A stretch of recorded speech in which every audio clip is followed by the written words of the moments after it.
Ya bu ülkede ekonomik kriz olmaması lazım. Bak. Neymiş ya buralar? Pavyon gibi, tövbe estağfurullah. Acaba okumuş, üflenmiş bir adam mıydı? Allah tarafından bana gönderilmiş.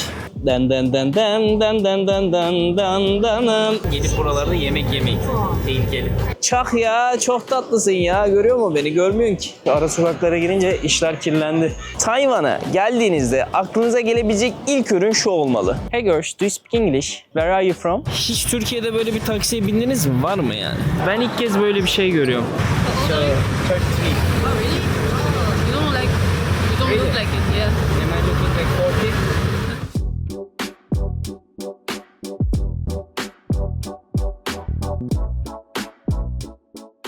Dikkat dikkat, uçağınız kalkıyor. 59. ülke Tayvan'a hoş geldiniz. Hop! Tayvan'dan Avustralya'ya bağlandık. Dostlar, şimdi size harika bir haberim var. Bu bayram artık evde oturmuyorsunuz. Bak, tatil içinde en güzel mevsimdeyiz. Ne soğuk ne sıcak. Bir de size üstüne güzel fırsatlar duyurmaya geldim. Şu anda en uygun.com'da bayram fırsatları var. Ne yapıyorsunuz? Benim gibi en uygun mobil uygulamasına girip tarihleri belirleyip size uygun bayram fırsatlarını seçiyorsunuz. Daha sonrasında otel mi, uçak mı, araç kiralama mı? Canınız ne istiyorsa onu belirleyip doğruca tatile gidiyorsunuz. En uygun.com'la tatil yapmak çok kolay. Hepinize iyi tatiller diliyorum. Açıklama kısmında da linklere ulaşabilirsiniz. Şimdiden hepinize iyi bayramlar. Haydi videomuz devam etsin. Demek isterdim ama daha yolculuğun başındayız arkadaşlar. Şu anda neredeyiz? Hong Kong Havalimanı'ndayız. Sabah uyandım. Saat 7'de uyandım. Her zamanki yaptığım gibi. Abi spora gitmeyi ihmal etmedim. Ne dedik? Dünya yolculuğumuzda artık bahanelere yer yok. Spor hayatımıza entegre edeceğiz. Bu şekilde yaşamayı öğreneceğiz dedik. Ne yaptık? Otelden çıktım sabah saatlerinde 9'da. Atladım 10 dakika merkeze gittim. Merkezden de ilk bölümdeki demiş olduğum o ekspres trene bindim. 25 dakikada havaalanına geldim. Vallahi müthiş burası. Yani sistem o kadar iyi ki pasaport okuturken de hiçbir şey sormadılar ilk başta. Daha sonra bavul kısmından geçtik. Sonra da bir tane daha güvenlik kısmı geliyor. O güvenlik kısmında benim pasaportu okumadı. Gittim görevliye gösterdim. Tık diye geçtim. Yani işlemler çok basit. Hiçbir şey sorulmuyor. Bu arada Tayvan arkadaşlar Türk vatandaşlarından vize istiyor. Vizeyi de online olarak 1-2 gün içinde alabiliyorsunuz. Hiçbir ücret ödemenize de gerek yok. Lütfen tekrardan uyarı vermek istiyorum. Arkadaşlar çoğu ülkelerin hem varış kartları olur hem de bazen online vizeleri olur. Ama Google'a yazdığınızda İlk etapta reklam olanlar çıkar. Reklam olanlara tıklamayacaksınız. Önce abi devletin hangi sitesi ise Gov yazar zaten çoğu zaman ya da o ülkenin neyse ismi o şekilde yazar. Onlardan lütfen yapın yoksa boşu boşuna para vermiş olursunuz. Böyle bir bilgilendirme geçeyim. Şimdi Tayvan'da 3,5-4 gün boyunca gezeceğiz arkadaşlar. Tayvan 23 milyon insandan oluşuyor arkadaşlar. Size bazı sürprizlerim var. Bu videonun içinde göreceksiniz. Şaşıracaksınız hatta ilerleyen dakikalarda. Belki bugün belki yarınki ya da diğer bölümlerde göreceksiniz. Tayvan'ı keşfedeceğiz. Tayvan çünkü özel bir yer. Tayvan neden özel bir yer? İlerleyen dakikalarda Tayvan sokaklarını anlatırken beraber bunlara değineceğiz. Şimdi siz koltuklarınızda rahat rahat otururken bu kardeşinize bir tane beğeni, bir tane yorum. Ya kardeşim 59 değil 159 olsun inşallah. Tüm dünyayı gösterdin bize. Ellerine emeğine sağlık diye bir yorum yazarsanız bu kardeşiniz motive olur. Çok daha mutlu şekilde videolara devam eder. Şimdi havaalanındayım. Uçağımız kalkacak. Yaklaşık 2 saat falan sürecek uçuşumuz. Haydi Tayvan videomuz başlasın.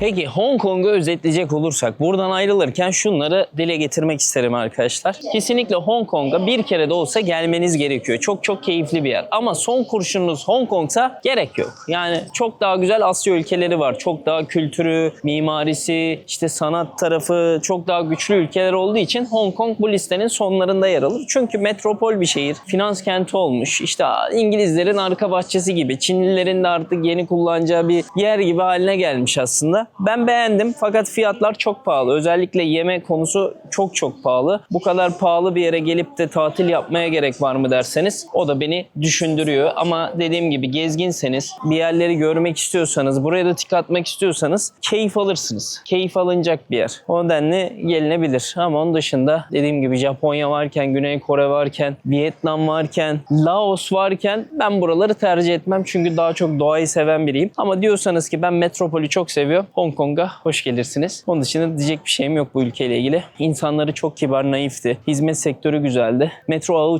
çok gelişmişti. Ama konaklamalar pahalı. Yeme içme de pahalı bence. Kalite ve lezzete göre pahalı. Çünkü çok daha ucuzunu Bali'de yiyorduk. Tayland'da yiyorduk. Haberiniz olsun. Haydi şimdi uçağa doğru geçelim arkadaşlar. Yeni ülke açılsın.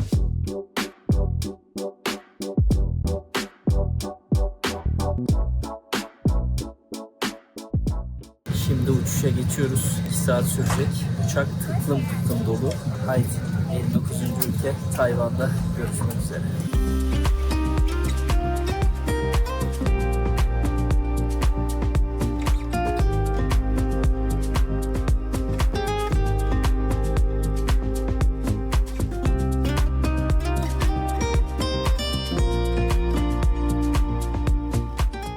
Şimdi hoş geldik arkadaşlar. Neredeyiz? Şu anda Tayvan havaalanına geldik. Taipei'deki. Arkadaşlar burada 2 tane havalimanı var. Biri şehir dışında, biri de şehrin tam merkezinde. Ben ilk kez böyle bir şey görüyorum. Çıkar çıkmaz tekrardan eşya kontrolü oluyor. Daha görevlilere girmeden eşya kontrolü oluyor. Sanırsınız tekrardan şehirden çıkıyormuşuz gibi. Hani garip bir mevzu şu anda bu yapılan. Çözemedim. Neden böyle? Bakacağız şimdi. O saçma yerden hızlıca geçtik arkadaşlar. Burada e-gate'ler var. Yani online olarak okutabilirsiniz. Vatandaşlar ve oturumu olanlar. Bizim gibi yabancılar da burayı kullanabiliyor mu? Zannetmiyorum ama bir gidelim, bir de şurada vatandaşlar olanlar var. Oo, bizim sıra burası galiba ya. Aynen, Immigration Non-Citizens. Yani geldiğinizde büyük bir sıraya hazır olun. Welcome to Tayvan. Tayvan'a gelmek öyle kolay mı? Değilmiş abi. Bu arada buraya geldiğinizde kesinlikle bir travel doküman doldurmanız gerekiyor. Kameramı kapattırdığı için telefonla devam ediyorum. Şuna bakar mısınız ya? Amerika sırası gibi ya, delireceğim. Ve an itibariyle içeri girmiş bulunmaktayız arkadaşlar. Bayağı bir bekledik orada. Meşakkatli geçti. İçeri girerken o söylemiş olduğum vizeyi kontrol etti. Dediğim gibi buraya gelmeden önce 1-2 gün önce başvurunuzu yaptığınızda alabiliyorsunuz. Hiçbir ücret de ödemiyorsunuz. Onun dışında bu Sorry. Düştük. Nazardayız.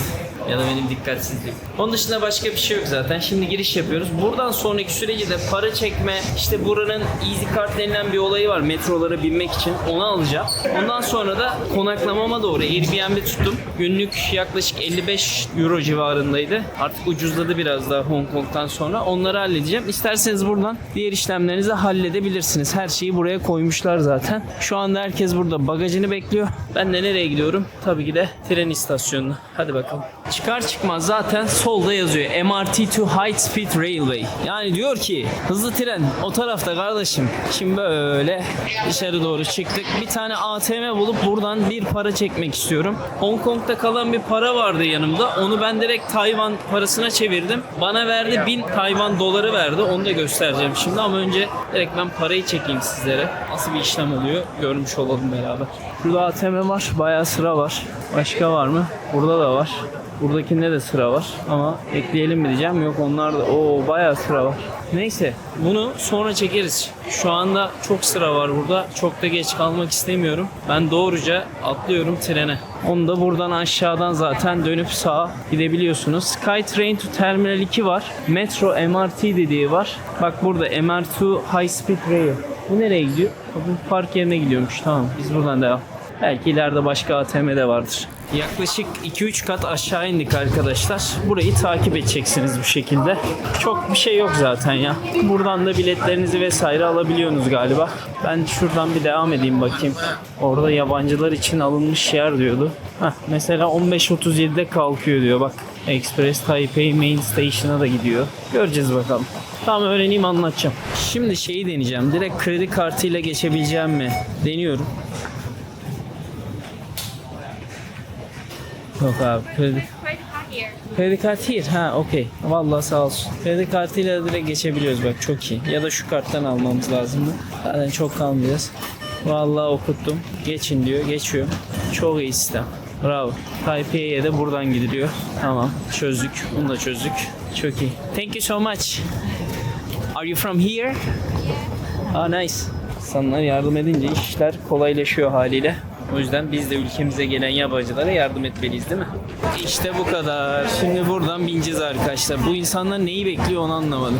Buraya şimdi binmememizin sebebi şuydu. Önce gelen mavi olan yavaş olan. Pembe olana bineceğiz. Pembe olan gelecek, o hızlı olarak gidiyor. O yüzden dolayı. Böyle bir bilgi.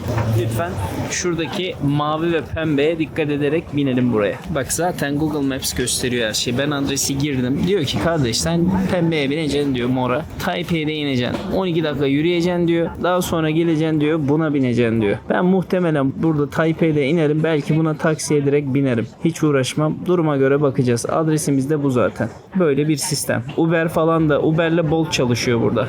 Açıkçası bir ekspres trenden beklentim daha yüksekti ama bu şekilde şu anda yapacak bir şey yok. 1, 2, 3 durak gideceğiz. Sonra Taipei'den de artık çözeceğiz. İçerisi bu şekilde. Ha, burada bir sürü durak varmış hatta ya. İnşallah hepsine gitmiyordur.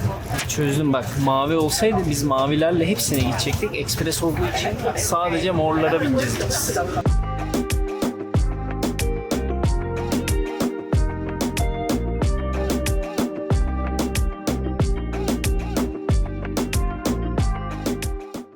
Diyelim ki ben acıktım. Yemek yemek istiyorum. Eğer toplu taşıtlarla bu şekilde bir alanda yemek yersem hem ayıp hem de 8500 TL cezası var. Eğer yakalanırsa. Kaçak kaçak da yiyebiliriz ama neden yiyesiniz değil mi? Yani Tayvan'da ayıp olarak karşılananın karşılığında maddi olarak da ceza var. Haberiniz olsun. Gelip buralarda yemek yemeyin. Tehlikeli. Burada yazmışlar bak. Yemek yemenin cezası 7500. Sigara içmenin cezası 10.000 Tayvan doları. Bıçaktır, makastır, patlayıcı alet taşımaktır. Maksimum cezası da 1 milyon Hong Kong doları. Aşağıda zaten para birimini görüyorsunuz. Şu anda bunların 1 Tayvan doları bizim 1.39 Türk liramıza eşit. Tayvan bile bizden daha değerli paraya sahip. Abi 36 dakika sürdü tam. Havaalanından metro Taipei Main Station yani Taipei'nin ana durağına 36 dakikada geldik. Şimdi taksiye bineceğim. Taksiyle 8 dakika gözüküyor. Uygulama çağırmayacağım. Direkt bunların taksilerine binmek istiyorum. Hem böyle kazıklıyorlar mı kazıklamıyorlar mı beraber görmüş olalım. Bu arada sadece 260 TL tuttu. 36 dakikalık yol için metro bu civarlarda fiyatlar bilginize. Hadi gidelim. Bana bir tane kağıt geldi. Bu şekilde 130 civarı bir şey tutacak. Bu 200 lira falan 8 dakikası çok iyi. He's gonna come. Çok iyi. Sistem iyiymiş. Bizdeki sarı taksiler gibi ha. Dayım vallahi yaşlı eklinde de ekmeği var. Bitik diyoruz bakalım. En azından nakitimiz de var biraz. Kart çekmiyorsa bile nakitle öderiz. Bakalım nasıl sürecek. Bakın Uber'de şu an 137 gözüküyor. Takside 108 ile 125 arası gözüküyor. 1'e 1.39 oradan hesap edersiniz. Amcam götürsün bakalım. Bak açık ara dünyanın maalesef en kötü taksi hizmetini sağlıyoruz. Şu an burada Tayvan'da görüyor musun abi? Koltuk boşluğunu çekmiş, tertemiz giymiş üstünü. Ne sigara kokusu var ne bir şey var. Amcam kaç yaşında, ona rağmen ne kadar saygılı, please falan diyor. İniyor aşağıya. Göreceğiz inşallah. Bir gün biz de o zamanları göreceğiz ülkemizde.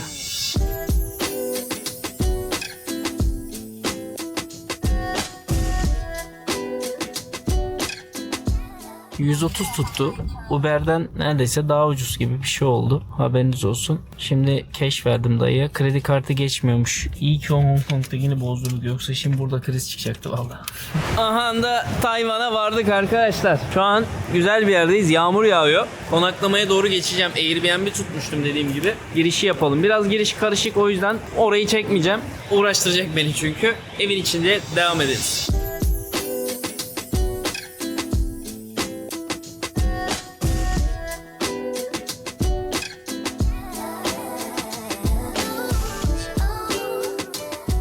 Evet efendim, gecelik 55 euroluk ev bu şekilde. Tek bir oda sadece. Çok küçükmüş ya. İnanılmaz iyi puanı var diye ben burayı tuttum. Çünkü şehir merkezine, bizim en canlı merkez olan yere 2 dakika yürüme mesafesine, hiç otele falan da bakmadım. Vizeye başvuruyordum o anda. Dedim hızlıca tutayım. O da burası oldu. Küçükmüş ama uyumadan uyumaya giriyor zaten evlere, biliyorsunuz. Hong Kong'da güzel bir yerde kalmıştık. Burada da böyle nasip oldu. Hadi hazırlanıp çıkalım arkadaşlar. Evin şöyle bir manzarası var arkadaşlar. Fena değil ya. Valla güzel. Pırıl pırıl en azından. Tertemiz. Şimdi taksici amca paraları bozdu. Bunların İlerleyen dakikalarda tabii inceleriz. Yüzükleri en azından bu şekilde arkadaşlar. Bunların 50'likleri de şöyle demir para şeklindeymiş. Onu anlamış oldum. Dayı verince bana acaba nedir bu diye iyice bakındım. Şu 50'lik biraz daha böyle sarımsı renkte. Mesela 5'likler bunlar. Çok ağır ha paraları. Onluklar da bunlar. Onluklar beşliklerden daha küçük. Bunlar da birlik. Böyle bir para. Belki de Hong Kong'daki paralarda kalmış olabilir cebimde. Karıştırıyor da olabilirim. Hadi biraz etrafı keşfedelim. Karnımız da acıktı. Yemek de yiyelim değil mi? Hadi gidelim.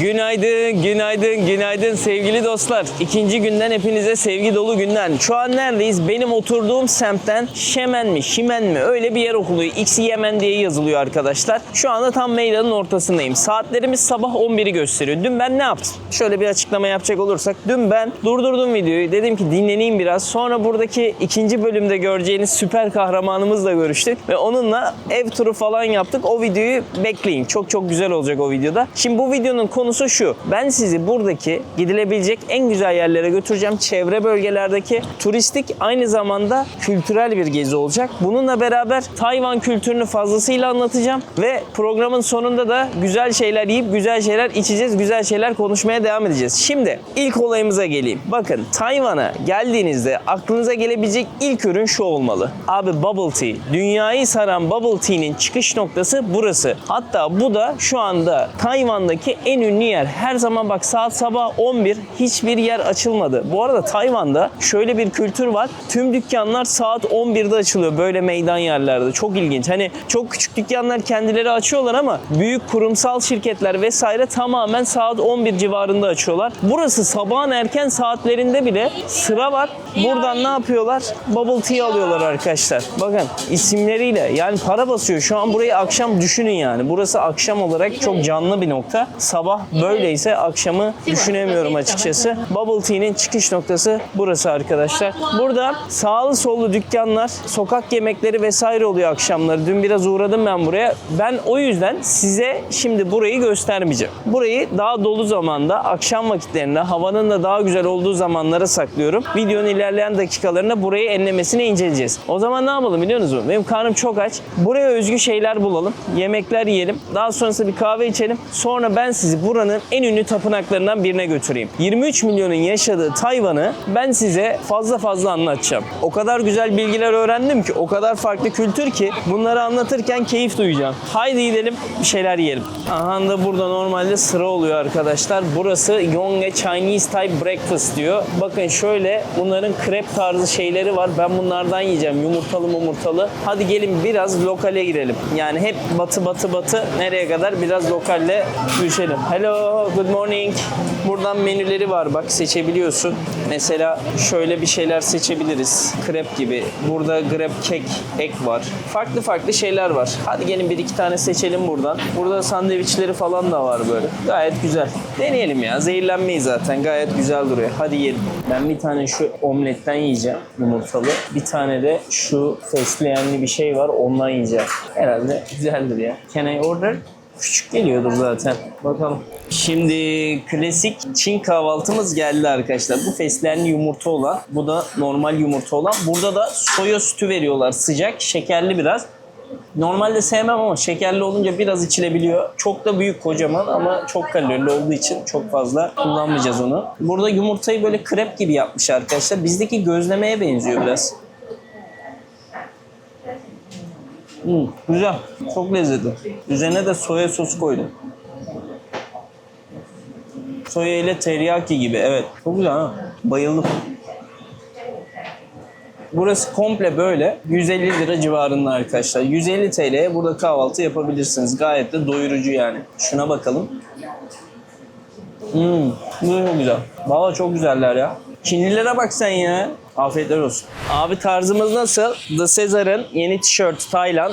Muhtemelen bitmiş olabilir siz bu videoyu izleyesiye kadar. Çünkü videolar bir tık daha artık stoklu olarak geldiği için kalmamış olabilir ama yeni drop gelmiş olabilir. Yandaki QR kodundan kendi ürünlerime, benim bizzat kendim yarattığım tasarımlarımıza ulaşabilirsiniz arkadaşlar. Şimdiden iyi alışverişler dilerim. Bakın şimdi çok garip bir bilgi vereceğim sizlere. Arkamdaki yerleri görüyorsunuz değil mi? Şu tarafları da görüyorsunuz. Hep böyle dükkanlar var. Evler burada, dükkanlar altında. Bunun da sebebi şu. Tayvan'da çok fazla yağmur ve güneş olduğu için arkadaşlar tüm her yerde böyle doğal bir şemsiyeniz var. Doğal bir şemsiye ile beraber çok rahat şekilde yürüyebiliyorsunuz. Bak direkt şehrin içinde bizim gideceğimiz kahve dükkanının hemen dibinde bile Taoizm ve Budizmi birleştiren, geleneksel Çin dinlerini barındıran bir tapınak görebiliyorsunuz. Biraz sessiz olayım ben bu kısımlarda. Hemen girmişken göstermiş olayım ben size bazı yerlerini. Ben çok beğendim. Yani bayağıdır tapınak görüyorum mesela tüm dünyada. Budistleri de görüyorum işte. Ondan sonra Hindu tapınaklarını da görüyorum. Camileri, işte diğer Hristiyanların, ondan sonra Yahudilerin yerlerini hepsini gördüm. Bu çok renkli. Aşırı renkli ve güzel yani hani şey olarak. Böyle içeride sanki Çin filminin içinde gibiyim arkadaşlar. Burada adaklar var, tütsüler var. Bunların çok değişik inançları var. 2 sonraki bölümde şunların hepsini açıkladık. O bölümleri mutlaka izleyin. Direkt bizzat Tayvan'da yaşamış olan, bence Tayvan'ın en ünlü isimlerinden biri bizzat açıkladığı için tekrar açıklamayacağım. Burada tütsülerle Tanrı'ya ulaştıklarını düşünüyorlar. Her tütsü yakmalarının sebebi de bu. Bu şekilde dualarını da ediyorlar. Değişik tanrıları da var bunların. Mesela örnek veriyorum. Para tanrısı için ayrı para tanrısına dua ederler. Sağlık için sağlık tanrıları var bunların. Şifa tanrıları. Ondan sonra ne bileyim başarı istiyorsun. Başarı için ayrı. Mutluluk istiyorsun. Mutluluk için ayrı. Hepsinin ayrı bir tanrısı var bunların. Hepsine ayrı şekilde dua ederler. Niyette bulunurlar. Böyle bir inançları var. Dediğim gibi tapınakla ilgili detayları bu bölümün bir kısmında da çok güzel bir tapınağa götüreceğim. Orada da anlatacağım sizlere ama esas ikinci bölümde çok detaylı şekilde üçüncü bölümde çok detaylı şekilde giriyoruz. Merak etmeyin. Şimdi burası benim yaşadığım muhit. Benim ev burada mesela. Direkt o merkezde burasıydı. Görüyorsunuz yağmurdan korunabilmek çok mümkün. Hiçbir şekilde şemsiye ihtiyaç duymuyorsunuz. Sadece şehrin içinde dolaşırken biraz sıkıntı. Bir de burada Tayvan'da çok fazla tayfun oluyor. Yani çok büyük tayfunlar çıkıyor. Her yıl buralara su basıyor. Hatta hep böyle şeylere çıkar, haberlere çıkar falan. Ona göre de hazırlıklı davranıyor bu arkadaşlar. Tapınağın komple binası da bu şekilde. Binaların renkleri de böyle. Biraz koyu renk tonları var. Binalar ama Hong Kong'taki gibi kocaman değil. Daha böyle küçük mimari olmuş burası. Daha keyifli dolaşması. Hong Kong'da bu kadar keyif alamıyoruz. Çok büyük çünkü binalar. 6000 küsür yorumu olan Fongta Cafe'ye geldik arkadaşlar. Buranın notu da 4 ama gayet güzel duruyor. Bak burada Brezilya'dan gelen kahveler, her şeylerin yine tohumlarını görebiliyorsunuz. İçerisi de bu şekilde. Burası bayağı sıra falan oluyormuş normalde. Good morning. Böyle bir alan. Oturacağız burada bir kahve içeceğiz. Bakalım yulaf sütü var mı Tayvan'da? Ne kadar yaygın görmüş olacağız. Yoksa hello. Bak burada kahveni. One people, yes. How are you? Good? May I sit here or? Okay. Böyle bir alan. Thank you. 1956'dan beri varmış bu kahve dükkanı. Bizim Kemeraltı kahve şeylerine benziyor valla. Ne o? Hisarönü kahvecileri var ya. Espresso kahveler 90 lira. Amerikanolar 130 lira. Böyle biraz daha sütlü kahve içerseniz de 150 lira civarında, boyutlarını bilmiyorum. Gelince görelim. Burada bu arada kahvaltı falan da yapabiliyorsunuz. Her şeyi koymuşlar burada. Menü belki de 5 senenin menüsü falan yani. O kadar böyle dağılma var. Kahvesine bakalım. Şimdi direkt geldi kahve. Ödemeyi masada yapıyorsunuz bu şekilde. Şöyle 130 TL yapıyor bu kahve. Bakalım kahve nasıl? Güzel kahve. Güzel. İçebilirsiniz. Tavsiye ediyorum. Kahve şeyimidir arkadaşlar. Deneme çok fazla yaparım. Bu da gayet güzel. Sifonda yapıyorlar. Böyle filtre kahve gibi düşünebilirsiniz. Demleme çeşididir. Hafif acımsı tadı var ama ben bu acımsılığı da seviyorum eğer böyle siyah içiyorsam. Genelde flat white içiyorum ama bu da şu an gayet güzel. Afiyetler olsun. Yedik içtik. Artık size doya doya Tayvan'ı gezdirme vakti arkadaşlar. Şimdi 17 dakika boyunca yürüyeceğiz. Nereye yürüyeceğiz? Tam tamına 288 yıllık olan bir tapınağa gireceğiz. Savaşta üstüne bomba düşüyor. Ona rağmen içeride bazı heykellerin durduğu söyleniyor. Ama şimdi oraya gitmeden önce Tayvan'a özgü en çok ünlü olan şeylerden biri ayak masajı arkadaşlar. Ayak masajını fazlasıyla görebiliyorsunuz ve burada böyle sayısal loto gibi, kazı kazan gibi oyunları da fazlasıyla burada görebiliyorsunuz. Bingo oyunları falan. Bu insanlar bayağı oynuyorlar. Gene bak üstümüz kapalı. Herhangi bir yağmuru alamıyoruz. Çok iyi bir şey. 7-Eleven her yerde yine. Her şeyi alabilirsiniz buradan. 17 dakika yürüyeceğiz ya. Orayı boş geçmeyeceğiz. Ben size Tayvan ülkesine ilk yerleşenlerin, tarihçede kimlerin geldiğini biraz anlatayım ki burayı da en azından buradaki kültürün nasıl oluştuğunu hep beraber görmüş olalım. Yürürken rastladım. Çocuklar okuldan çıkmışlar galiba. Ya geziye gidiyorlar ya başka bir yere. Bu arada eğitimler yine ilerleyen bölümlerde göreceksiniz. Amerikan okulları, dünyanın bambaşka okulları, Avrupa okulları vesaire var. İngilizceyi öğrensin diye çocuklar. Bunun dışında genelde okullarda Çince öğretiyorlar zaten. Yani halkın %100'ü Çince biliyor. Kendi dillerini de biliyorlar, Tayvancayı, ama kimse de Tayvanca konuşmuyormuş. Öyle bir gerçek var. Yağmur başladı biraz. Yine altlardan yürüyebiliyoruz Allah'tan. Çok iyi. Şimdi yavaş yavaş tapınağa giderken bu kardeşiniz boş durmasın. Size güzel güzel şeyler anlatsınlar. Hızlıca geçmemiz lazım. 5 saniye, 4 saniye, 3 saniye. Oley! Şimdi Tayvan'ın ilk sakinleri kim? Avustralezya kökenli yerli halklar. Bugünkü Polinezyalıların ataları aslında baktığınızda. Binlerce yıl boyunca ada dış dünyadan büyük ölçüde izole kaldı. Çin ana karasından küçük göçler olsa da uzun süre merkezi bir yönetim olmadı. Bak 1624'te Hollandalılar geliyor. Ya kardeşim ben uçakla buraya Hong Kong'dan zor gelirken sen burayı nasıl buldun? Ta nerede Avrupa? Burası nerede? 1622'den bahsediyoruz. Sonra 1624 yıllarında İspanya geliyor arkadaşlar. İspanya'da buranın kuzeyini hakimiyet altına alıyor. Ama 1646 yılında komple burayı Hollandalılar ele geçiriyor. Ticarete başlıyorlar. Sonra 1662 yılında Çin'in dibi burası. Çin'in bir adası şu anda baktığında. Koxinga denilen bir komutan Hollandalılara diyor ki çıkın ulan buradan. Sizin ne işiniz var diyor. Burası batı mı diyor. Burası doğu. Doğu bizimdir diyor. Kovuyor Hollandalıları adadan. 1895'e kadar burada Çinlilerin hükümdarlığı sürülüyor. Hatta burayı Çin hanedanı kontrolü altına alıyorlar arkadaşlar. 1895 yılına kadar ve bu süreçlerde burada göçler ala ala buranın tabii ki de demografik yapısı değişiyor. Hani şu anki Çince konuşulmasının en büyük temel sebepleri aslında yine tarihe baktığınızda oradan geliyor. Sonra ne oluyor? Şu anda böyle bir yerden yürüyoruz bu arada. Taksiler de bu şekilde sarı sarı burada. 1895-1945 yılları arasında Japonlar burayı kontrol altına alıyor. Savaşla beraber Japonların kontrolüne geçiyor. Ya bu Japonları demek ki durdurmasalar o zamanlar. Ya atom atılması iyi bir şey değil ama Japonları durdurmasalar Japonlar valla komple Asya'yı almışlar baktığınızda. Çok güçlülermiş. Japonya buraya geliyor. Ne yapıyor? Demiryolu, şehirleşme ve sanayi yatırımları yapıyor. Tayvan'ı modernize ediyor. Tabii ki de bunları yaparken de çok sert bir sömürge de uyguluyor. Abi Japonlar, İngilizler kim sömürge uyguluyorsa şu anda dünyayı kavuran bu savaşlar vesaire bunların hiçbiri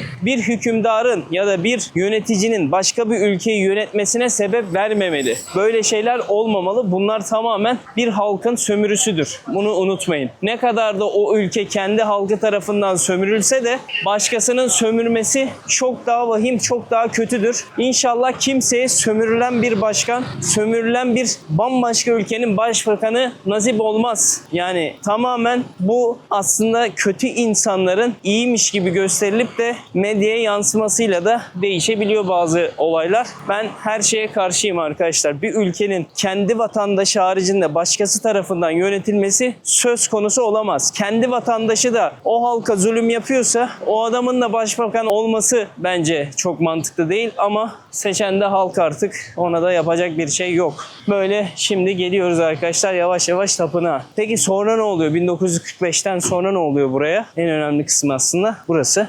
1945-1949'da da yine Çin Halk Cumhuriyeti geliyor buranın kontrolünü alıyor Japonya'dan. Çünkü 2. Dünya Savaşı'nı hatırlarsınız Japonya ağır bir yenilgi alıyor. Şimdi bu gelen Çin Halk Cumhuriyeti hükümetin de yönetimini insanlar beğenmiyor. Halk memnun değil. O yüzden de burada bir ayaklanma çıkartıyorlar. Ayaklanma çıkartınca da 1947'de 2.28 halk ayaklanmasıyla beraber binlerce kişi öldürülüyor arkadaşlar. Sonra da Çin İç Savaşı ve buradan ayrılıkları başlıyor 1949'da. O dönemde Çinliler diyor ki Tayvan bizim bir parçamız diyor. Tayvan'da fiilen bağımsız bir yönetim ilan ediyor. Hani Çin böyle dese de Tayvan diyor ki kardeş sen işine bak biz de işimize bakalım diyor. 1950'den de bugüne kadar da artık olaylar tamamen Tayvan'ın kendi yönetimine bırakılıyor. Uzun süre tek parti yönetimiyle burası yönetiliyor. Otoriter bir yönetim var. Daha sonrasında 1987'de sıkı yönetim kaldırılıyor. Demokrasiye geçiyorlar arkadaşlar. Demokrasi kaçınılmazdır. Tüm halkların demokrasiyle yönetilmesi söz konusudur. Bunun dışında yönetilen hiçbir halk mutlu olmayacaktır. Kesin ve net yani. Bunu netlikle söyleyebiliriz. Bunu tarih bize söylüyor zaten. Yani kısaca özet geçecek olursak şu anda Tayvan kendi yönetiminde kendini bağımsız ilan eder. Ama Çin'de der ki sen bizim bir parçamızsın kardeş. Hani akıllı ol diyor. Hatta hala böyle bir arada kaynaşmalar oluyor. O yüzden burası tamamen gri bir bölgedir. Ne tamamen Çin'indir ne de Tayvan Çin'e bağlıdır. Kendi yönetimi vardır. Öyle muallakta kalmış bir ülke diyebiliriz. Hadi gelin Lungshan Tapınağı'na gidelim. Biraz gözlerimizin rengi değişsin. Çok keyifli bir yer. Tam tamına 288 yaşında olan Lungshan Tapınağı'na hoş geldiniz. Bir tapınaktan ötesi gibi duruyor arkadaşlar. Şelaleler, melaleler, çiçekler, tapınağın renkleri inanılmaz güzel değil mi ya? Ve burası yıllar evvel Çin Hanedanlığı tarafından yapılıyor arkadaşlar. Burası hem Budizm hem de işte Taoizm hem de Çin geleneksel kültürünü böyle yanında taşıyan bir kültüre sahip. Burada bir güvenlik var. Herhalde bana dur diyecek gibi duruyor. Durdu. Okey. Bak buradan soldan çıkılıyor, sağdan giriş yapılıyor. Ortadan girilmesi büyük bir saygısızlık olarak anılıyor. Ve insanlar sadece tören günlerinde ortadan geçiyorlarmış. Haberiniz olsun. Şimdi sağdan giriş yapalım. Burada da bir sürü çiçekler herhalde bağışlar yapılmış gibi. Düğün salonu gibi hani. Çelenk gönderirler ya. Evet buradan girişimizi yapıyoruz. Saat sabah 6 ile saat 10 arasında giriş yapabiliyorsunuz. Böyle sessizce girelim. Kameramıza bir şey demesinler. Girişimizi yaptık. 1738 yılında burası inşa ediliyor. Ama yıllar içinde 1914 ile 19 yılları arasında tekrardan inşa ediliyor arkadaşlar ve yüzlerce binlerce turist gelip burayı ziyaret ediyor. 70 binden fazla yorum var Google'da. Öyle bir yerden bahsediyoruz. Bayağı güzel. Şimdi de olayın özü şu. Şu anda burada dua ediyorlar bu arada. Ben de dua edilen yere girmeyeyim. Saygısızlık olmasın. İçerisi bu şekilde. İçeriye tam giremiyoruz arkadaşlar. Şurada da ayrı bir yeri var. Burası da arka tarafı. Bayağı da büyükmüş içerisi. Yeni ile eskinin birleşimi gibi. Sağ tarafta teknolojik bir yer var. Burada tamamen evet yine burada dua ediyor insanlar. Sağlı sollu. Adak adanmış galiba meyve mesela. Bunlar adaklar arkadaşlar. İnsanlar buraya getiriyorlar adak adıyorlar. Tanrı'ya itiflerini sunuyorlar. Böyle bir ortam. Bak şu mesela şu anda kız atıyor ya. Bunu olasıya kadar atarlar. Bir dilek dilerler. O dileklerin boyunca bir tane kart falan seçiyorlar. Atıyorlar onu. Eğer değişik bir şekilde böyle sağlı sollu mesela attı, dua etti. Olmadı galiba. Şimdi bir daha dua edecek, bir daha atacak galiba. Beraber izleyelim. Ediyor duasını. Bak Tanrı'ya şekerler falan adamışlar. Gelip bunları yemeyin ha. Bunlar onların adakları. Bak o da attı duasını etti. Hadi kızım. Şimdi ben o kız duasını ederken size bir başka bir bilgi vereyim arkadaşlar. Bak bir daha atıyor. Attı. Gene olmadı gene dua edecek. Olasıya kadar ediyor işte. Denk gelmesi lazım. Böyle birinin bu tarafa birinin diğer tarafa falan bakması lazım. Böyle bir inançları var. Bu arada arkadaşlar buranın en önemli olayı şu 1945'te buraya bomba geliyor. Bildiğiniz burayı yıkılası bir bomba geliyor. Ama bu 1945'te gelen bombada ana tanrı Guanyin'e hiçbir şey olmuyor. Yani hiçbir zarar görmüyor. Böylelikle insanlar bunu mucize olarak kabul ediyor. Ya şimdi şöyle düşünün. Allah korusun Sultanahmet'e işte bir tane bomba geliyor. Sultanahmet'teki en değerli işte bir obje ya da bir şey hiçbir şey olmuyor. Ne dersin? Ya mucize dersin. Bu adamların da öyle bir inançları var. Böyle tapınak kültürleri, Çin geleneksel inançları, Taoizm, Budizm bunların hepsinin birleştiği bir noktada ana tanrıları Guanyin'e bomba gelmiyor. Adamlar da diyor ki ulan işte tanrı bu. Mucize bir olay diyor. Daha da inançları pekişmiştir o anda haliyle. Böyle bir tapınak arkadaşlar. Burada adaklar, meyveler vesaire. Herhalde bunları da günün sonunda burada dağıtıyorlardır. İnsanlar yesin yesinler vesaire diye. O şekilde de çürümeye bırakmazlar. Nasıl ki Hindu'da işte kanaksari içine koyarlar. En sonunda da akşam eve götürüp yerler. Tanrı'nın önce duasını, minnetini alırlar. Bunlar da aynısını yapıyordur diye düşünüyorum. Şimdi çıkalım, ben sizi başka yerlere götüreyim. Tapınağımızı bu şekilde gezdik. Herhangi bir ücret ödemiyorsunuz. Girişler tamamen ücretsiz burada. Tapınağın içinde böyle bir alan var. İçinde balıklar falan var. Lütfen para atıp besleme yapmayın yazmışlar. Balıklar da kocaman kocaman. Çok güzelmiş burası ama. Mutlaka gelin buraya. Böyle bir yer buldum şu anda. Sağlı sollu müzikoller var. Neymiş ya buralar? Pavyon gibi, tövbe estağfurullah. Amcalar içeride yemek yiyorlar. Burası restoran, karaoke. Ha, karaoke'ymiş. Pavyon dedik, yanlış dedik. Burada başka şeyler var. Ya çok yıkık, harabe yerler ya. Gerçekten bak. Çok kötü. Şimdi metroya doğru gidiyorum. Buranın metro sistemini de sizlere öğretmiş olayım arkadaşlar. Bak burada da böyle. Çok kötü. Anlamadım ben bu işi. Abi burada motorun üstünde duran kızlar muhtemelen burada çalışan kızlar. Yüzlerini kapattıklarına göre her şeyin bir sistemi var. Burası da böyle kumarhane gibi. Yaşların geldiği, oynadığı bir yer. Değişik alanmış. Ara sokaklara girince işler kirlendi. Garipleşti. Ben çözdüm. Motosikletin üstünde duran kadınlar maalesef burada çalışan kadınlar. Yani direkt tapınağın hemen karşı sokağı. Düşünsene. Gelin size metroyu biraz anlatayım arkadaşlar. Direkt şu anda benim gideceğim yer Diavaya Street'i yazıyorum. Yine bana gösteriyor. Mavilerle mavi hattı takip edip burada ineceksin diyor X-Men'de. Yani bizim orada. Şimen'den nereye gideceksin? Bir durak gideceksin. Yani toplamda 2 durak gideceğiz. Peki neyle biniyoruz? Arkadaşlar böyle easy kartlar var. Böyle renkli renkli şeyler de yapıyorlar. Ben bunu 7-Eleven'dan 150K'ya aldım. Yani yaklaşık 180 TL, 190 TL. Bunun içine de 300 ödedim. Her binişimde 25 coins gibi bir şey alıyor içinden. Ona göre binişlerinizi yapabilirsiniz. Gelin göstereyim. Bak şimdi kartı getirdin abi. Buradan okuttuğun hop 25, 50 diyor.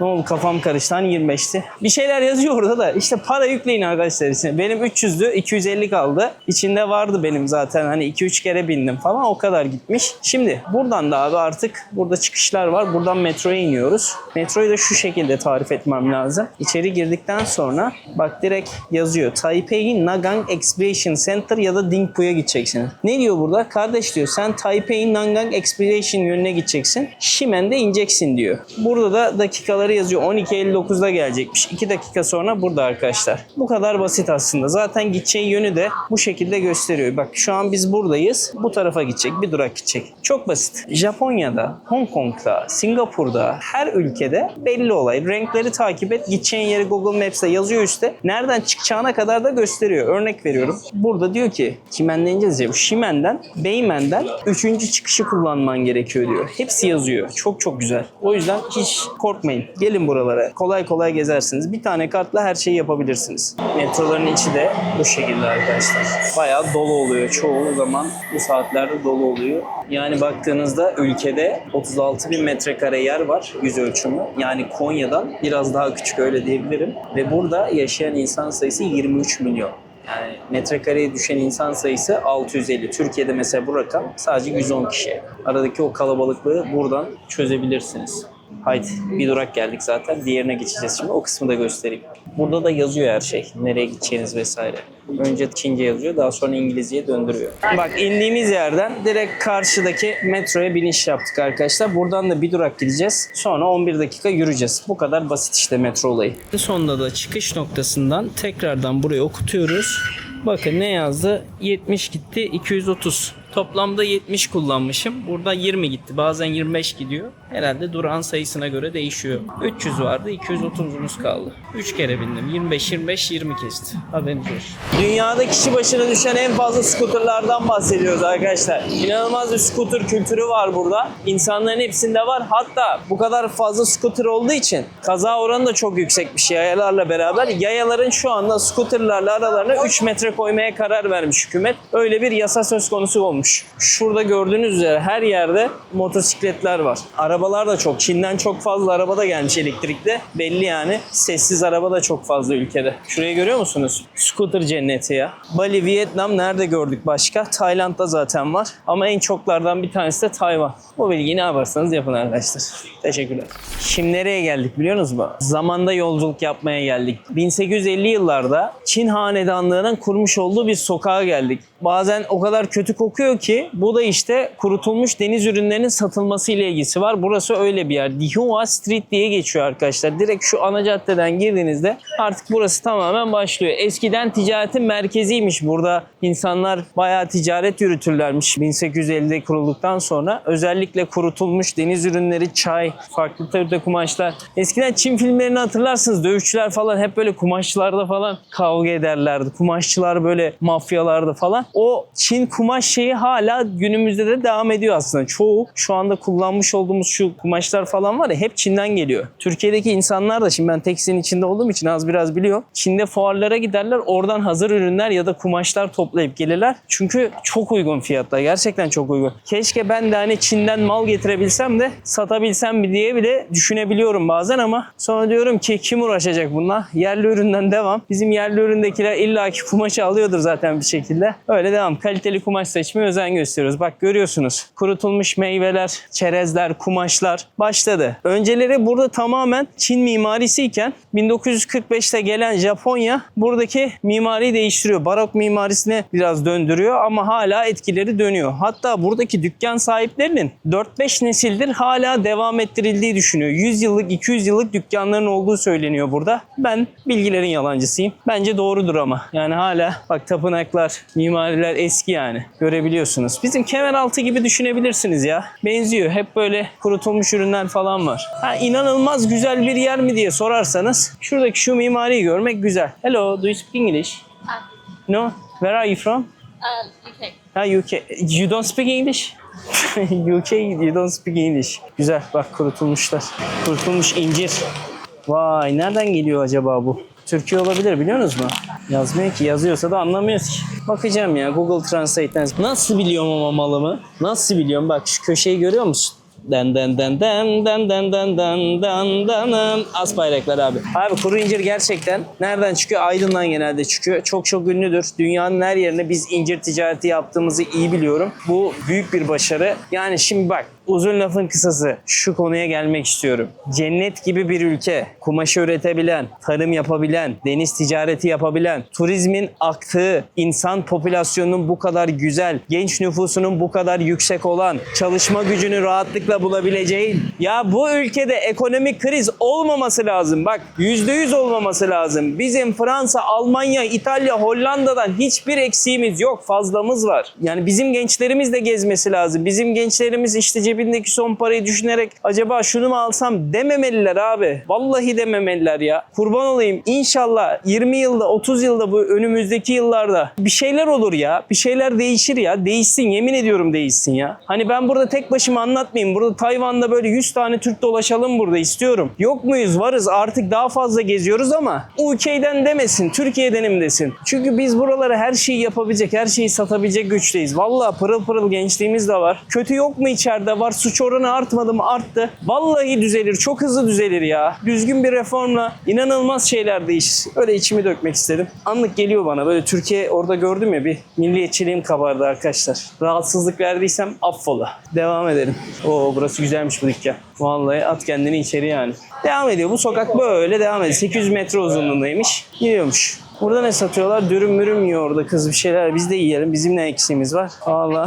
İşkembe mi yapıyor? O ne lan? Hello. What is that? Pork? Çoğuçan. Neyse artık şu uçan diyoruz ya. Allah öyle teyze tamam. Burada da bak.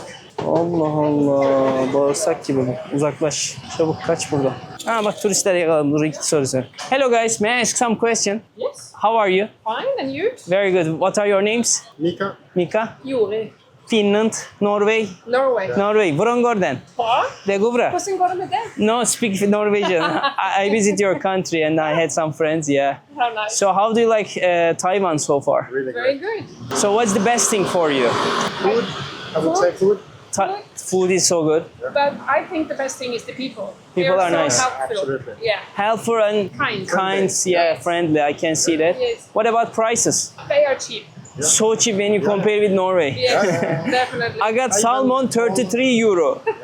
It was so expensive. Yeah, it's expensive. So where is the best place in Norway? Too much, I know. That depends on what you like. But if you like to go skiing, of course, then it would be something like Hemsedal, I think. Okay, what about the nature? I Hello, think the fjords. the fjords, Fjords, probably. yeah. And the Northern Cape, probably. Probably. I was in Bergen Flam site. Yes, I visited that road trip. It was awesome. 5 days. It was so good. very nice. Enjoy your trip. Thank you so much. too. Thank you. Thank Thank you. you. Have a good day. Bye Bye bye. Benim memleketli çıktılar ya. Norveç abi. Norveç'e tekrar gidiyoruz bu sene inşallah. Allah nasip ederse. Vize verirlerse. Yani bak az önce isyan etmemin sebebi de bu. Ya kardeşim ben dünyayı geziyorum. Ben Norveç'e gitmek istiyorum. Param var mesela ama gidemiyorum. Bana vize vermiyor. Vize verdiği gün sayısı 45 gün. Utanılacak bir şey. Bak kendim gerçekten bunu söylerken utanıyorum. Çünkü ben abi Avustralya'm var, Kanada'm var, Amerika'm var. İngiltere'ye gittim geldim. Yani UK vizesi aldım 3 aylık. Ve ben ilk vize başvurumda 90 gün, ikinci vize başvurumda 60 gün, üçüncünde 45 gün aldım. Bir dahakine 30 gün mü vereceksiniz? Fransa'dan alıyorum ben vizeyi. Ha ne diyeyim ki? Ne diyeyim arkadaş ya? Sinirlendim, gerildim. Şu anlık bir gerildim arkadaşlar. Şimdi buradan yoldan devam ediyoruz arkadaşlar. Excuse me, do you speak English? Yes, What's your name? Carlotta, Carlotta. Cesar. Where are you from? Italy. Nice to meet you. Nice to meet you. Come ti chiami? Carlotta. Like this, okay. Yeah. So, do you travel here? Yeah. Did you like here? Yes, of course. What's the best thing for you? Sorry, Carlotta. Here in Taipei, Yeah. I like the balance between like modern buildings yeah. and like the historical sites and that contrast. I like it. So nice, yeah? Yeah. Where do you live in Italy? Como? Como. Yeah, she's. I just shared a video about the Como, like Really? maybe 5 days ago. I was Okay. there in Bellagio, Bellagio. Bellagio, and then Varena. Yes. It was perfect there. Okay. How was the weather? It was gray, like here, Yeah. but it was okay. How long you gonna stay here? Here, just a couple of days. But, like I'm traveling around since a few months. Few so, months. yeah. Where have you been? I was in South America. Oh. I just came here because I went to visit a friend, and now I'm going home. Where have you been in South America? From Peru down, so Peru, Bolivia, Chile, Argentina, Brazil, Ecuador, Colombia. My favorite continent, actually. Yeah, that's What's your me. favorite country there? Like top 1, top 2, top 3? Colombia, for sure. I loved it. Argentina also, because I feel that it's similar to Italy. Yeah.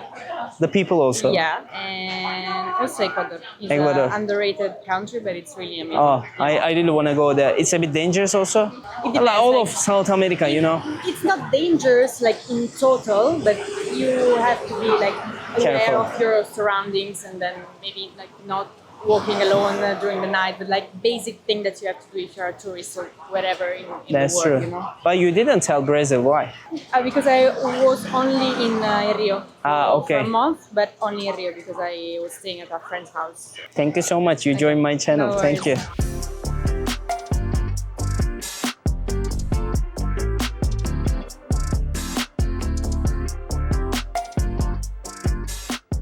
Ambiyansı güzel, puanı çok kötü. Girişi rezalet bir yere geldim. Yani bu kadar kötü bir giriş daha önce görmedim hayatım boyunca. Ama içeriden ne çıkacağını merak ediyorum. Hello. It's a Akka Cafe? Yes. Ah, okay. Do you have oat milk? Sorry. Or you don't have oat milk? How can I find oat milk here? We only I have soy couldn't. milk. So only soya milk. Thank you so much. Girişi kötü gibi gözükse de içi çok güzel arkadaşlar. Şöyle bir yerdesiniz düşünsenize. Oturacağınız alan da bu şekilde. Çok çok keyifliymiş. Gelebilirsiniz. Burada yulaf sütü olmadığı için ben başka yere gideceğim.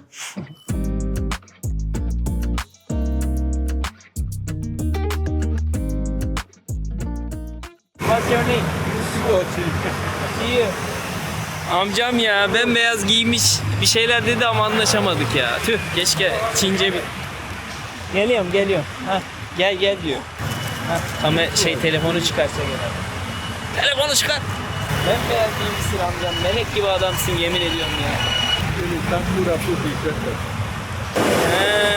Bu adam eğitmen muhtemelen.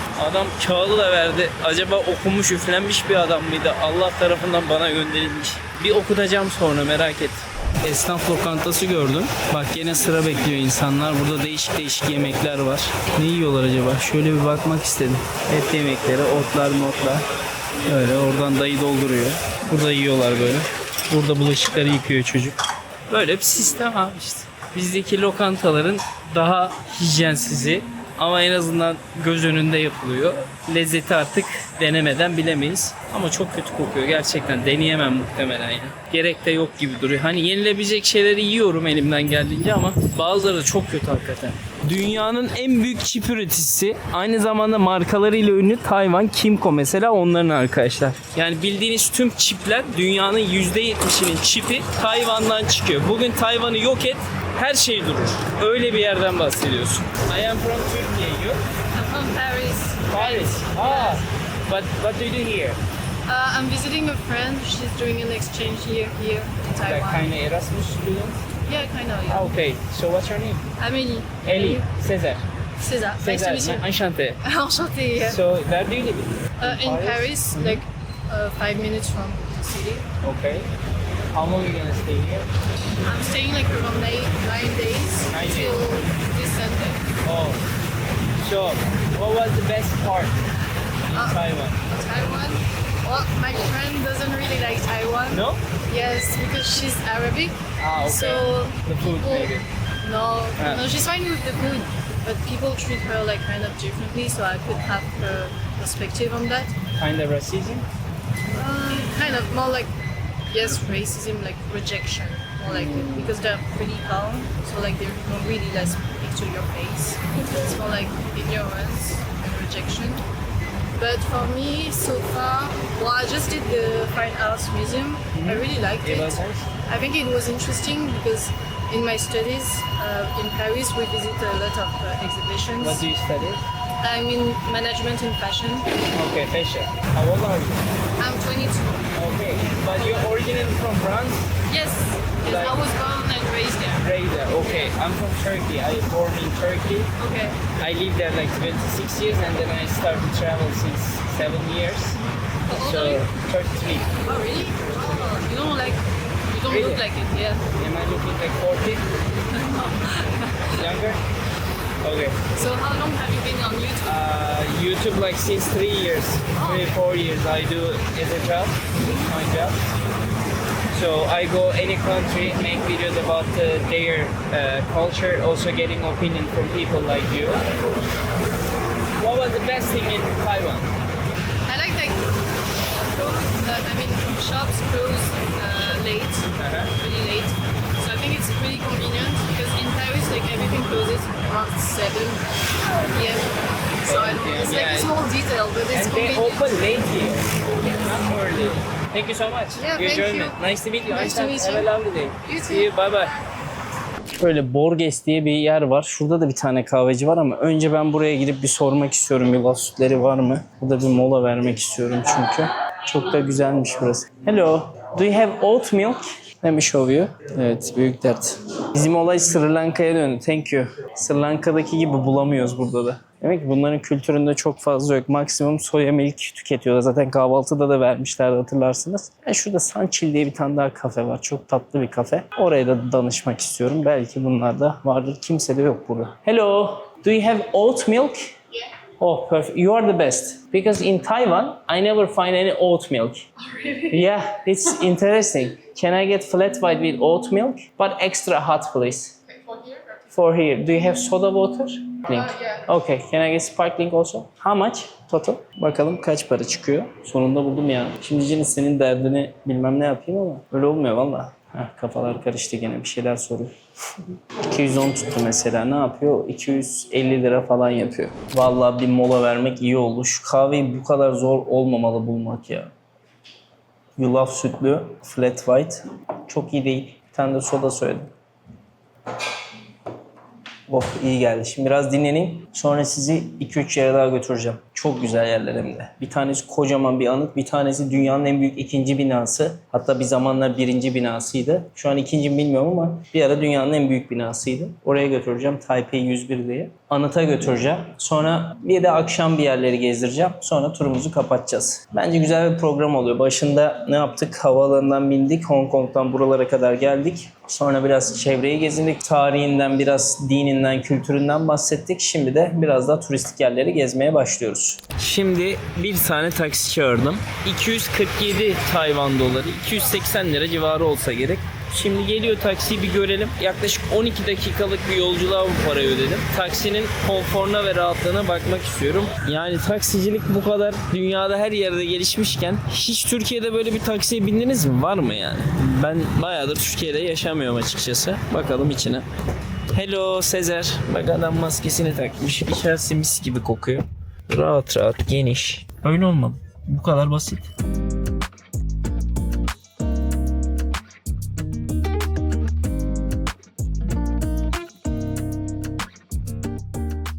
Anıt'a giderken şöyle bir bilgi geçmek istiyorum. Yıllar 1999'u gösteriyor arkadaşlar ve Tayvan'da çok büyük bir deprem oluyor. 7.6 şiddetinde. Tayvanlılar ilk yardım elini uzatanların Türkler, bizlerin olduğunu söylerler ve bu yüzden de Türkleri, yani bizleri çok sever bu insanlar. Hatta çok üzücü olay, bizim 2023'te yaşamış olduğumuz depremde de ilk yardım eden insanlardan bir tanesi de halk da Tayvanlılar. Hem para yardımı hem de destek olarak Tayvanlılar göndermişler ekiplerini. Onlara da buradan teşekkür ederiz. Tekrardan yaşanmaması için önlemler alınmasını diliyoruz.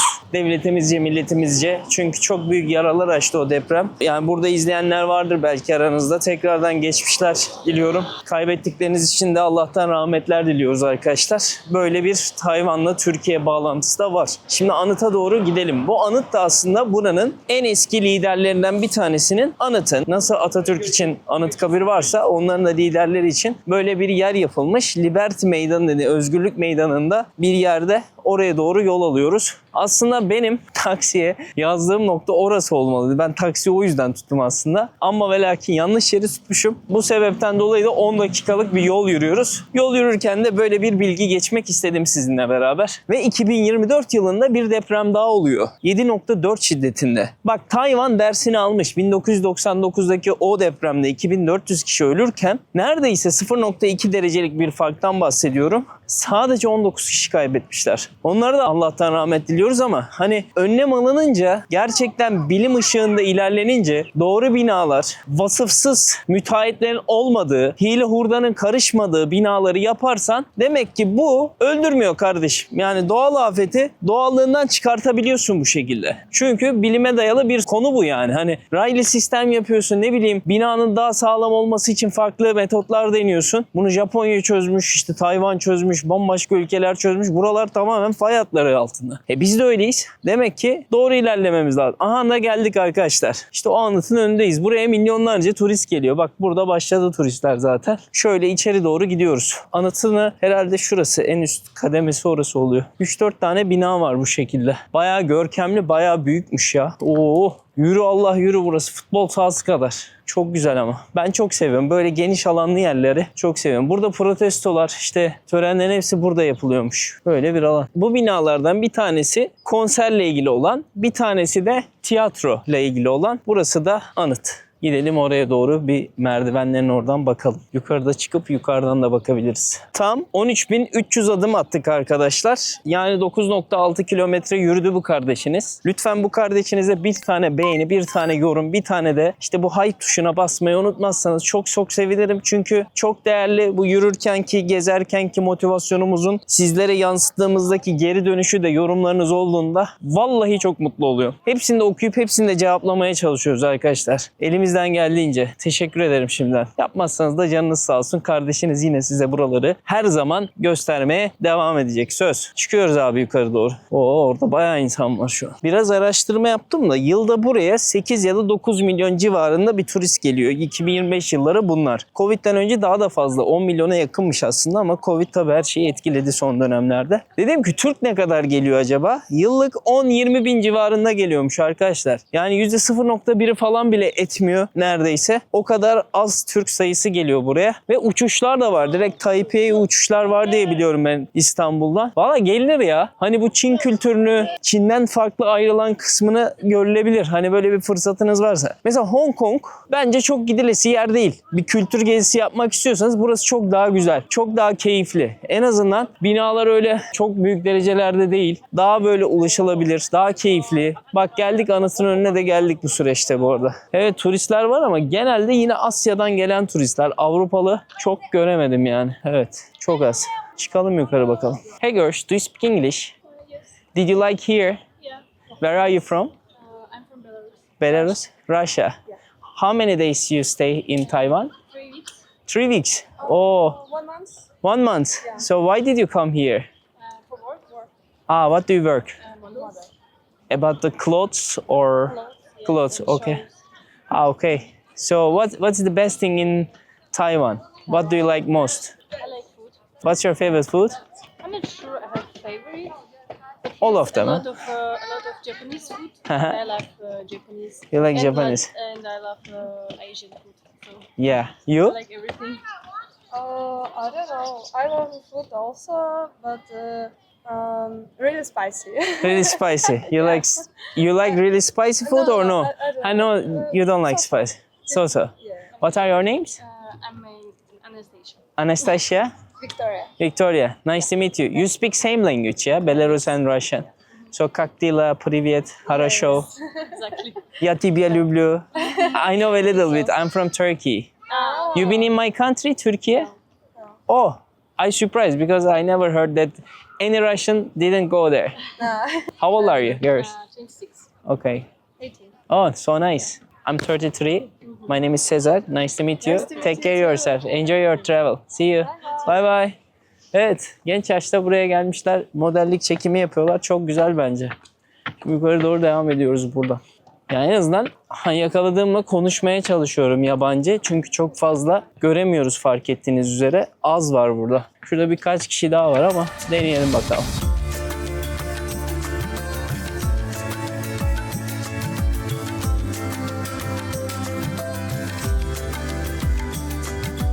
Ve an itibariyle Chiang Kai-shek'in anıtının oraya geldik arkadaşlar. Eski liderleri. Çok da büyük, devasa yani. Bakın şurada örümcek ağları var kocaman. Göremeyebilirsiniz ama ben gördüm. Bu şekilde anıt böyle. Kocaman yapmışlar. Üst kubbesi de çok güzelmiş. Böyle bir yer. Geliyorlar burada fotoğraflarını çekiyorlar liderlerinin. Muhtemelen aynı ülke insanlarlar. Of çok güzel ama manzaraya baksanıza.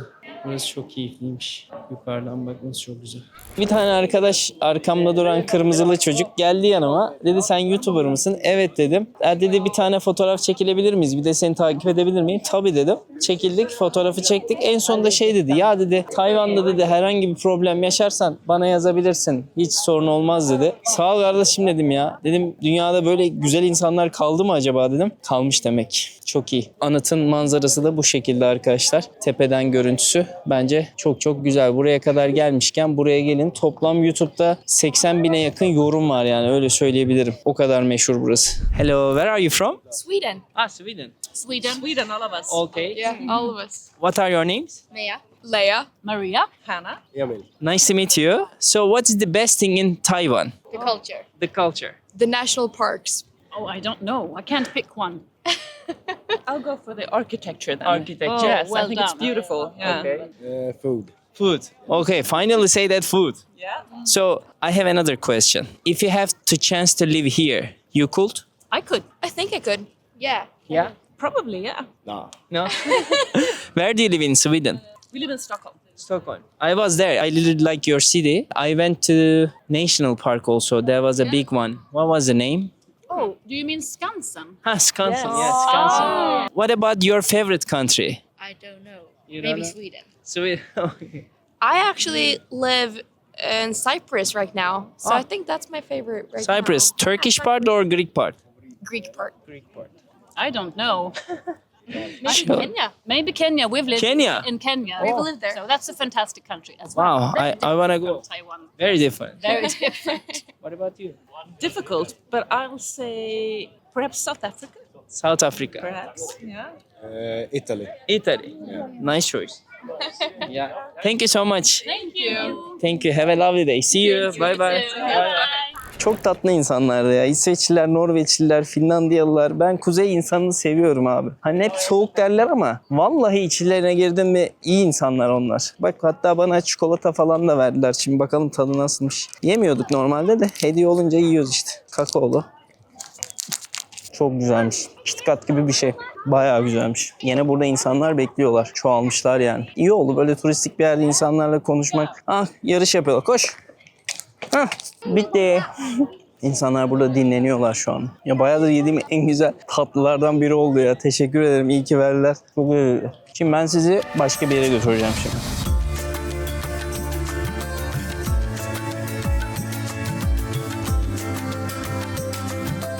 Daha Burj Khalifa'nın esamesi okunmazken ne vardı? Taipei 101 vardı arkadaşlar. Abi şunun büyüklüğüne bakın. Direkt metroyla altına inebiliyorsunuz. Bunun altına hatta alışveriş merkezleri, işte oteller, ıvır zıvır her şeyi bulabiliyorsunuz. Restoranlara kadar. Arkadaşlar 2004 yılında yapılmış bu olay. Hani böyle gözüktüğü kısımda bak fark ettiyseniz bambu şeklinde yapılmış. Hani böyle tapınaklar vesaire olur ya o şekilde. Bunun da güzel bir yönü var. Burada biliyorsunuz ki tayfun ve fırtınalar çok fazla oluyor. Çok fazla olduğu için de burada tam 660 tonluk bir küre varmış. İnsanlar da bunu zaten görebiliyor. Yani bu ne demek biliyor musunuz? Oldu ki herhangi bir deprem oldu, herhangi bir tayfun geldi, esneyerek yıkılmamasını sağlıyor. Böyle bir mimari, böyle bir bilime dayalı bir binadan bahsediyoruz. Yani Burj Khalifa geldikten sonra tabii ki de en büyük olarak vasfını kaybetti. Tam tamına burası 508 metre 101 kattan oluşuyor arkadaşlar. En üstünden de buranın aslında komple görüntüsünü görebiliyorsunuz. Ben maalesef çıkmayacağım. Neden maalesef dedim? Çünkü hava beyaz abi. Hiçbir şeyi göremem. Yani hiçbir şeyi göremeyeceğim için de ben size burayı çıkmayı tavsiye etmiyorum. Geldiğinizde de güneşli bir hava yoksa bakın şuradan girdiğinizde burada gözlem yerine gidebiliyorsunuz. 15-20 dolar civarı bir şeydi girişte. Çok büyük bir para da değil. Bence geldiğinizde denenebilir açıkçası. Ama bu Taipei 101'i gören çok güzel bir restoran buldum ben. O tarafı eğer uzak değilse şu an oraya doğru yürüyeceğim. Ama ne kadar büyük ya. 504 metre nedir ya? 508 metre nedir ya? Yapıyor, el alemin oğlu yapıyor işte. Şimdi baktım o restoran 18 dakika uzaklıkta yürüyerek dedim kalsın, yağmur da yağıyor çünkü. Ben sizi sokak lezzetlerine, mahalleme götürüyorum arkadaşlar. Bak Tayvan'da bir sokak lezzeti var. Kafayı yiyeceksiniz. Ben çok beğendim. Bayağıdır dünyada gezdiğim sokak lezzetlerindeki en iyi ilk 3 sıraya sokarım. Çünkü bizim kültüre benzer şeyler falan da var. Hani zorlamıyor yerken. Koku da var. Çok kötü kokular da var. İlerleyen bölümlerde göreceksiniz ama bu akşam ben yine biraz gireceğim ama bir sonraki ya da iki sonraki bölümde tamamen sokak lezzetlerini göreceksiniz ve şaşıracağınız noktalar olacak. Haberiniz olsun. O yüzden bildirimleri açın arkadaşlar. Yeni videolar geliyor. Her pazar saat 11'de buradayız sizinle. Ve sabah buradan çıkarken demiştim ki sizi geri buraya getireceğim. Burası çünkü benim mahallem şu anda ve burada sabahki halinden eser yok. Çünkü burası saat akşam 6 ile 8.30 arası tıklım tıklım insan oluyor. Herkesin, gençlerin geldiği bir yer oluyor. Çok hareketli bir sokak haline geliyor ve burada ben size bazı sokak lezzetlerini deneteceğim. Aynı zamanda burada belki çok ünlü bir beef noodle dediğimiz işte bunların etli makarnaları var. Onları da yemeye gidebiliriz. Bakın hemen sıralar başladı. Bak bugün sabah şuradan girdiğimde kahvaltı yapmıştım. Şu an burada insanlar mesela bekliyorlar. Neyi bekliyorlar? Fried chicken. Yani kıtlıktan çıkmış gibi bekliyorlar. Bak burada ayrı bekleyenler var. Herkes bir şeyi bekliyor. Burada sıra beklemek çok ünlü. Sokak lezzetleri de hemen şu caddede var. Başlıyor zaten şurada. Bakalım ağzımızın tadına uygun bir şey varsa deneyelim. Çünkü bunların sokak lezzetleri gerçekten güzel. Bu neyciymiş? Bu kekçi. Bu bize gelmez. Zararlı bu. Bize daha böyle etçil bir şey de olabilir. Henüz daha tam gelmemişler arkadaşlar. İlerleyen dakikalarda burada bir sürü insan olacak. Onları da çekmiş olurum. Ana ne kadar tatlıymış ya. Çak ya. Çok tatlısın ya. Görüyor mu beni? Görmüyorsun ki. Allah'ım güzelliğe bak ya.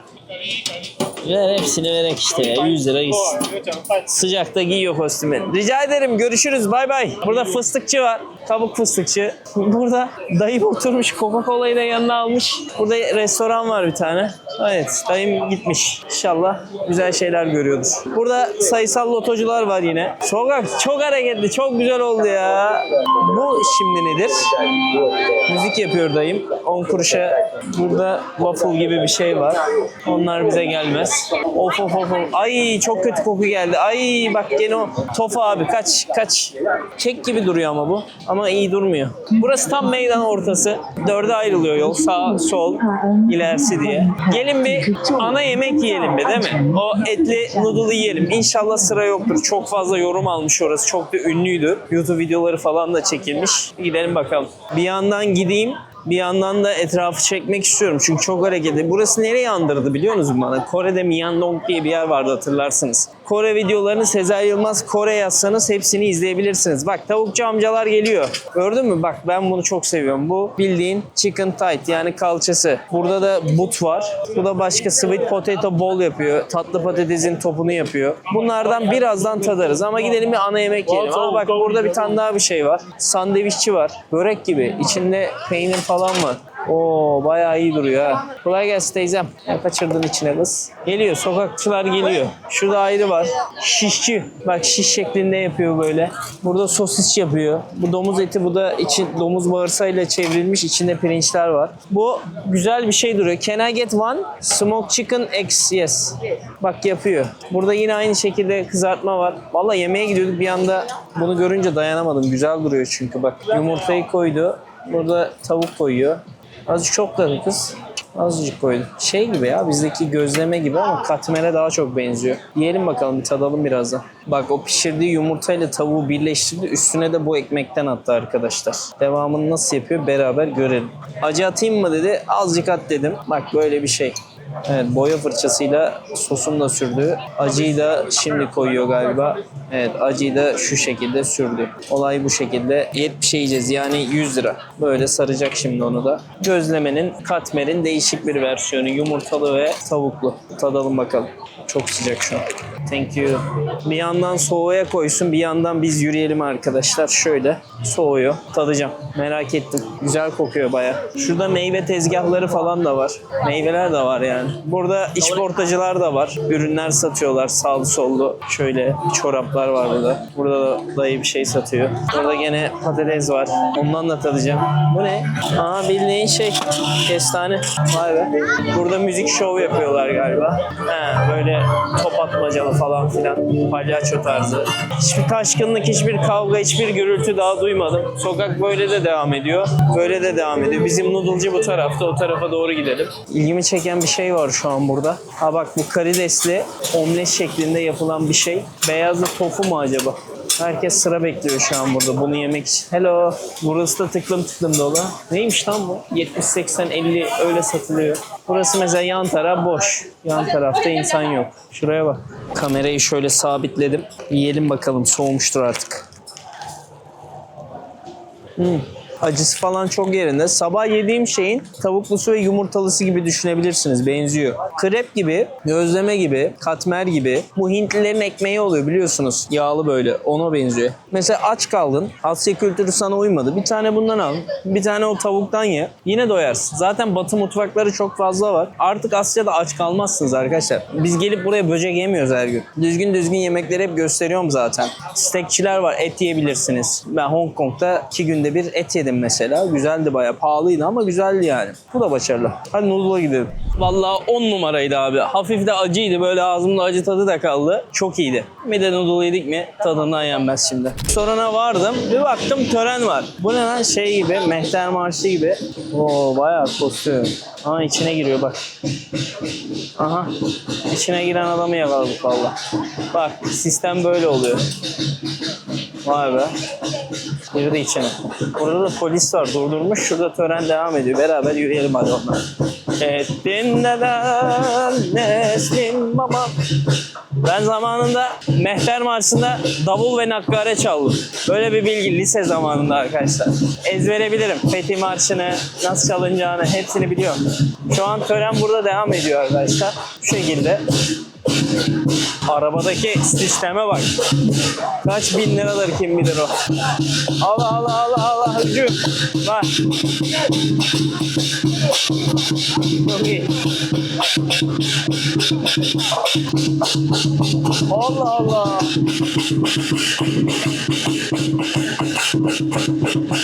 Zıpladı gitti.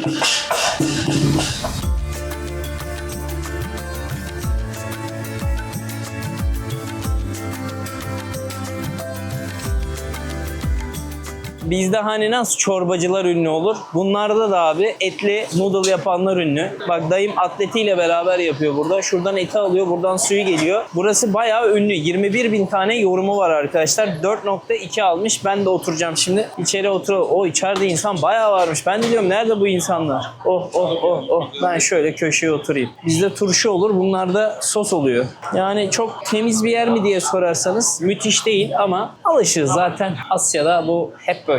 Hiçbir zaman inanılmaz bir hijyen olmadı. Bak menü şu şekilde.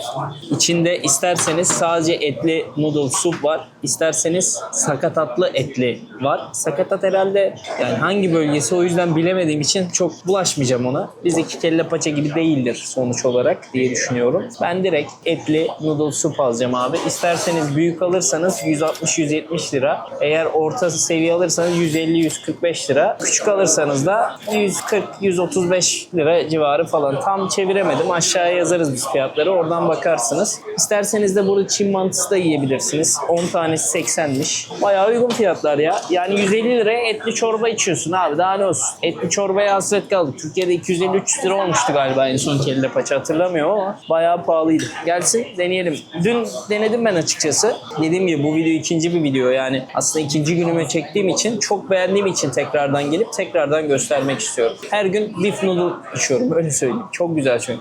Bir dakika içinde geldi arkadaşlar. Parayı da hemen nakit istiyorlar burada. Böyle bir sistem var. It's okay. Thank you. Bak etli çorba. Ete bak. Ağzına kadar et dolu arkadaşlar. Of. Burada da makarnası var. Şuradan çıbığınızla yiyebiliyorsunuz bunu. Önce çorbasını içiyorsun şöyle. Bak. Öf. Oh. Kolajen kolajen. Yemin ediyorum doğal kolajen ya. Öf. Çok güzel arkadaşlar. Bravo. Şimdi ben bunu yerken elim ayağıma batacağı için çok çekmek istemiyorum. Çorbayla devam edeyim ben.